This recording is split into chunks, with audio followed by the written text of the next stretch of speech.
एक ऐसा serial killer जो सिर्फ महिलाओं को बनाता था अपना शिकार। सन 1950 के अंत में और 60 के दशक के शुरुआत में अमेरिका के लॉस एंजलिस और कैलिफोर्निया की सड़कों पर एक ऐसे सीरियल किलर का आतंक था जो अपना शिकार सिर्फ बूढ़ी औरतों को बनाता था। यह सीरियल किलर पहले उनका बलात्कार करता और फिर निर्ममता से उनकी हत्या कर देता। इस सीरियल किलर का इतना आतंक था, बूढ़ी महिलाएं घर से निकलने से घबराती थी। आज के इस ब्लॉग पोस्ट में हम उसी सीरियल किलर के बारे में जानेंगे जिसे दुनिया बाउंसिंग बॉल किलर के नाम से जानती है। 28 मई 1959 को रुथ क्विन नाम की एक 57 वर्षीय महिला अपने काम पर से घर की तरफ आ रही थी। दोपहर का समय था। अचानक पेड़ के पीछे छिपा एक व्यक्ति बाहर आता है, जिसके हाथ में एक मोटा डंडा होता है। उस व्यक्ति ने अचानक रुथ के ऊपर हमला कर दिया, जिससे रुथ बुरी तरह घायल हो गई। उसके बाद उस व्यक्ति ने रुथ को बालों से पकड़कर घसीटते हुए पार्किंग एरिया में ले आया और फिर उसके साथ बलात्कार किया। रुथ की चिल्लाने की आवाज कुछ लोग सुन लेते हैं। जब वे लोग उसके करीब आते हैं तो वह व्यक्ति उनके आने की आवाज सुनकर वहां से भाग जाता है। रुथ को हॉस्पिटल ले जाया गया मगर कुछ समय बाद उसने दम तोड़ दिया। रुथ के ऊपर 7 साल पहले भी हमला हुआ था। जब वह किसी काम से बाहर जा रही थी तो एक कार में सवार व्यक्ति ने उसे जबरन अंदर बैठाने की कोशिश की। रुथ ने उसका विरोध किया और जब वह भागने लगी तो उस व्यक्ति ने पीछे से उसके पीठ में गोली मार दी, लेकिन रुथ उस घटना में बच गई। पर रुथ आज इतनी भाग्यशाली नहीं थी। हालांकि यह घटना उस किलर से संबंधित नहीं जिसकी हम यहां बात कर रहे हैं। रुथ की हत्या के 8 महीने बाद 29 जनवरी 1960 को अमांडा रॉकफेलो 73 नाम की महिला की गला दबाकर हत्या कर दी गई और उसकी लाश उसके घर से कुछ ही दूरी पर मिली।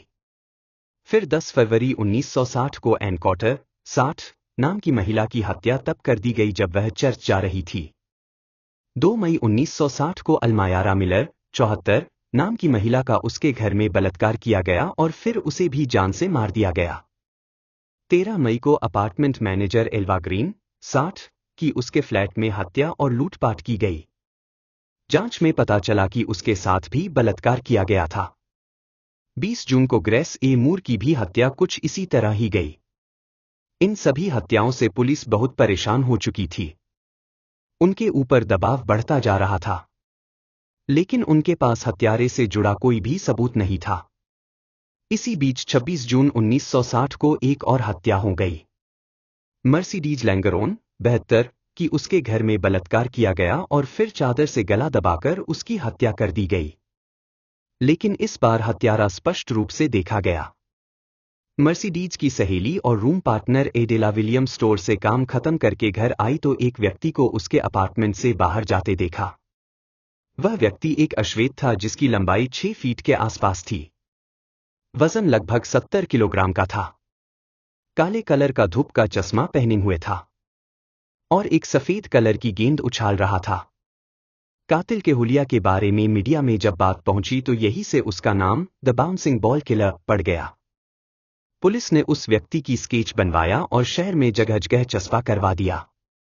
कुछ ही दिन में पुलिस को खबर मिली स्केच से मिलता जुलता व्यक्ति एक मॉल में देखा गया है, जिसके हाथ में भी रबर की सफेद बॉल है। पुलिस मौके पर पहुंचकर उस व्यक्ति को गिरफ्तार कर लिया। इसका नाम नोबल हार्पर था जो कि बस धोने का काम करता था।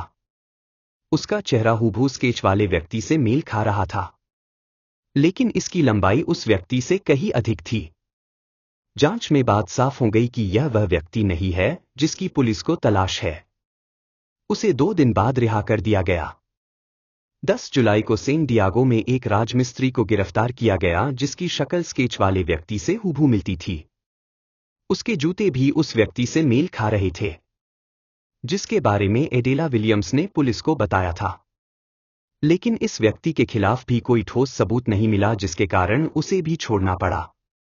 कुछ दिन बाद किसी कॉलेज के अपार्टमेंट में एक महिला की चिल्लाने की आवाज सुनी गई, जिसके तुरंत बाद पुलिस को सूचित किया गया। जब पुलिस मौके पर पहुंची तो रेमंड वार्ड क्लेमेंस 35 नाम के व्यक्ति को उसी जगह पर अपनी गाड़ी में बैठते हुए देखा गया। पुलिस ने उसे गिरफ्तार कर लिया। और आसपास की जगहों की तलाशी ली गई तो नीना टीथरोन, 19, नाम की महिला की लाश पुलिस को मिल गई, जिसकी हत्या गला दबाकर की गई थी। क्लेमेंस ने इस हत्या की जिम्मेदारी ली। क्लेमेंस ने पुलिस को बताया नीना को उसने अपनी कार में लिफ्ट दिया था और उसे बताया कि वही बाउंसिंग बॉल किलर है। पुलिस को अब अहम सुराग मिल चुका था। उन्होंने क्लेमेंस का पॉलीग्राफ टेस्ट लेने का फैसला किया।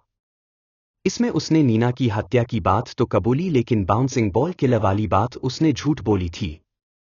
नीना के कत्ल का दोष क्लेमेंस के ऊपर लगा और उसे उम्र कैद की सजा मिली। लेकिन पुलिस को जिस सीरियल किलर की तलाश थी वह अब भी उनकी गिरफ्त से दूर था। संदेह के आधार पर कुछ और व्यक्तियों को गिरफ्तार किया गया, लेकिन सबूतों की कमी के कारण उन्हें भी छोड़ना पड़ा। समय के साथ हत्याएं कम होती गई और धीरे धीरे लोगों के ज़हन से यह किलर उतरता गया। आज भी यह रहस्य बना हुआ है कि द बाउंसिंग बॉल किलर कौन था।